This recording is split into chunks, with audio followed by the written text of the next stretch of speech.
Assalamualaikum once again, me your favorite Saiful Islam Amir Hamza. Welcome to my another spoken class, and this class is very essential for you. The unknown thing, and I just assemble here. Okay. Today I would like to discuss about the name question and with answer. And what is this? আমরা basically যেটা করি, আমরা কারো নাম জিজ্ঞেস করার ক্ষেত্রে আমরা ইউজ করি কি what's your name.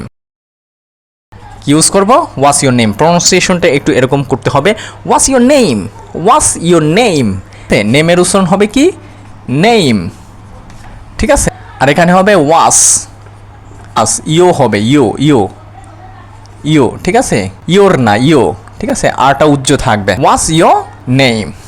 তো এটার আনসার কি হবে? The answer would be my names. আনসারটা যদি দিতে হয়, কেউ যদি তোমাকে জিজ্ঞেস করে ওয়াস ইয়োর নেম, এর আনসারটা হবে কি মাই নেমস।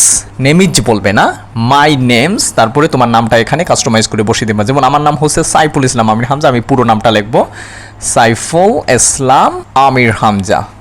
সাইফুল ইসলাম আমির হামজা, তুমি তোমার নামটা কাস্টমাইজ করে এখানে লিখে দিতে পারবে, কোনো প্রবলেম নাই। ফার্স্ট নেম লাস্ট নেম সবই বড় হাতের হবে, প্রথম লেটারটা সবসময় বড় হাতের হবে। এই জিনিসটা একটু খেয়াল রাখতে হবে। My name Saiful Islam Amir Hamza, my name is এটা বলা যাবে না, ঠিক আছে। এই নেম ইজ একে কন্ট্রাকশন ফর্মে কি বলা হয় নেমস, যেটা অ্যাডভান্স ওয়েতে কন্ট্রাকশন ফর্ম, ঠিক আছে। অ্যাডভান্স ওয়েতে যেটা খুব বেশি ব্যবহার করা হয়। স্পোকেনের ক্ষেত্রে সবসময় অ্যাডভান্স ওয়েগুলো ফলো করবে, যেগুলো কন্ট্রাকশন ফর্ম সেগুলো বেশি ফলো করার চেষ্টা করবে। মাই নেমস, ঠিক আছে।